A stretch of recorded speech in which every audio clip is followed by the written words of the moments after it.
Anda bersama Brother Fai di channel Malam Mistik, sebuah rancangan audio dan video cerita seram dan mistik. Semoga anda semua terhibur.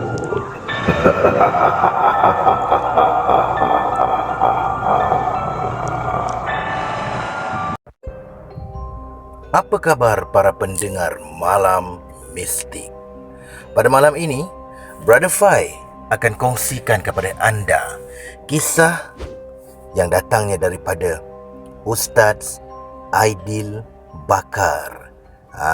Ustaz Aidil Bakar berasal daripada Mersing, Johor, kalau tak silap Brother Fai.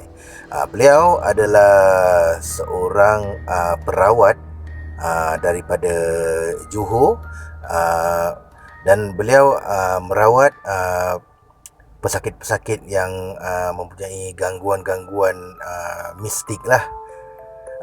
Kisah pada kali ini bertajuk Derita Susuk Emas. Assalamualaikum.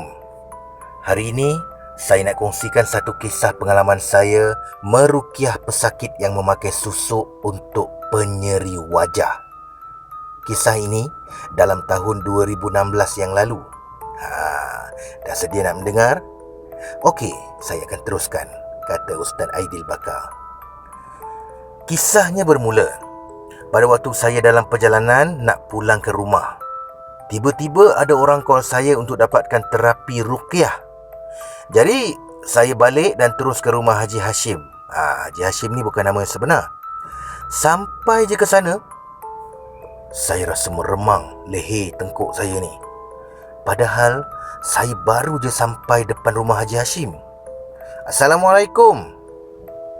Dalam beberapa minit Haji Hashim keluar dengan keluarga, menjawab salam dan terus membawa saya masuk ke rumahnya. Ui, berderau darah bila duduk dalam rumah ni. Tapi sabar, relax, sebab belum tahu apa sebabnya. Jadi saya tanyalah pada mereka kenapa sebenarnya. Haji Hashim mula bercerita. Ada saudaranya datang dari Negeri Sembilan, datang mengadu sakit. Jadi dah berubat banyak tempat, masih tak ada perubahan. Haji Hashim kenalkan pada saya seorang perempuan muda yang cantik sekali. Masya Allah, cantiklah rupa dia. Dia pun cerita yang sepupu dia ni selalu diganggu. Haji Hashim pun cerita yang sepupu dia ni dah berumur 46 tahun. Tu yang saya heran. Kalau ikut mata saya yang tengok ni, nampak macam sebaya saya je dalam lingkungan 25 ke 27 tahun macam tu. Sepupu Haji Hashim tu bernama Farah. Farah pun bukan nama sebenar ya. Tiba-tiba melenting marahkan saya, nak halau saya balik. Balik! Pergi balik! Penuh cacian dan makian keluar dari mulut dia. Saya masih diam kat situ. Disebabkan tak banyak maklumat tentang Farah ni, saya terus baca ayat-ayat ruqyah. A'udzubillahi minasyaitonirrajim. Bismillahirrahmanirrahim. Ustaz Aidil baca ayat ruqyah ya. Bermula dengan Al-Fatihah hingga surah An-Nas. Farah makin meraung kepanasan. Habis dia campak bantal dan apa saja barang yang ada di sekeliling dia. Masa tu, tiba-tiba ada angin meniup telinga saya. Meremang, tak usah cerita lah. Tapi saya terus je baca ulang-ulang ayat ruqyah tu. Ni ustaz ni kata, kejap nak makan donat jap. Bergurau pula dia. Okey, sambung balik ya. Ni nak cerita masa sesi saya baca ayat ruqyah tadi. Dimaki-maki dan baling-baling barang kan. Tapi Alhamdulillah tak kena pada saya. Jadi masa saya baca ayat Baqarah, surah Al-Baqarah yang ke-285, lagi mengaruk dia. Jadi suami Dan yang ada dekat sekeliling tu mula pegang dia. Dia mula teronta. Orang ni tadi pada mulanya lemah lembut, tiba-tiba dah macam exhaust RSX dah. Berit tengah dia menjerit. Aku takkan lepaskan dia. Aku nak dia. Aku nak buat macam-macam untuk dia. Ayat tu keluar dari mulut Farah. Saya mula dengar orang sekeliling kata, kesian dia, kena sihir lah tu. Ada yang kata, mesti saka mak dia ni. Setakat ni, saya cuma teruskan baca ayat ruqyah. Biarlah jin tu nak kata apa pun. Masa saya baca, majibtum bihis sir. Masa tu, nampak dahi dia bercahaya putih. Tapi bahagian pipi dan dagu dia seperti keluar lendir dari celah liang roma muka dia tu. Semerbak bau hanyir menusuk hidung kami yang berada di situ. Dah,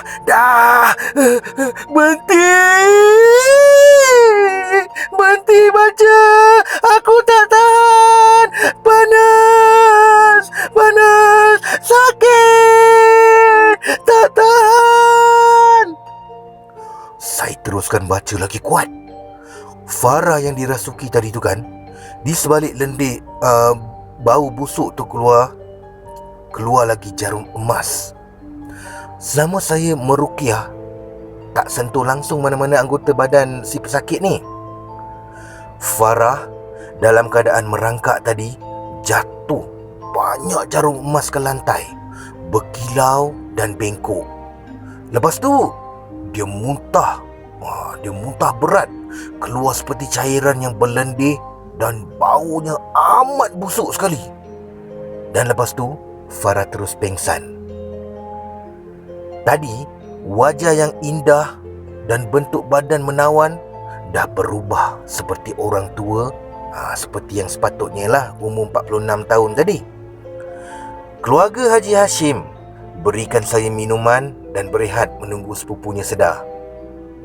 Kemudian saya terfikir, dalam zaman moden yang penuh dengan make-up, masih ada lagi orang yang pakai susuk. Rasa macam tak faham pula saya ni. Tapi tak apa, kita tunggu penjelasan Farah ni sendiri. Lepas 30 minit, pesakit mula sedarkan diri. Dia mula tanya, apa yang jadi tadi? Apa dah jadinya? Dia tanya apa yang terjadi pada dirinya. Jadi suami dan keluarga Haji Hashim menceritakan apa yang dah jadi. Puan Farah, puan ada amalkan sesuatu ilmu ke? Saya tanya secara spontan. Saya tak ada amal ilmu. Cuma masa saya kecil dulu, mak saya ada buat sesuatu kat muka saya dan dia suruh saya mandi bunga setiap malam Jumaat. Itu aja, jawab Farah selamba. Jadi itulah sebabnya berlaku semua ni. Saya harap Puan Farah tinggalkan amalan yang tak elok ni, sebab boleh kemungkinan kita telah melakukan kemusyrikan kepada Allah SWT. Itulah sedikit nasihat saya. Ustaz, dulu saya ubatkan orang tu kata dia dibuat orang. Betul ke? Soalan dari Farah. Puan Farah, tak ada orang buat lah. Tak ada orang hantar sihir dekat puan. Kemungkinan ibu puan pernah masukkan susuk emas pada puan, dan amalan tu yang membuatkan puan sakit macam ni.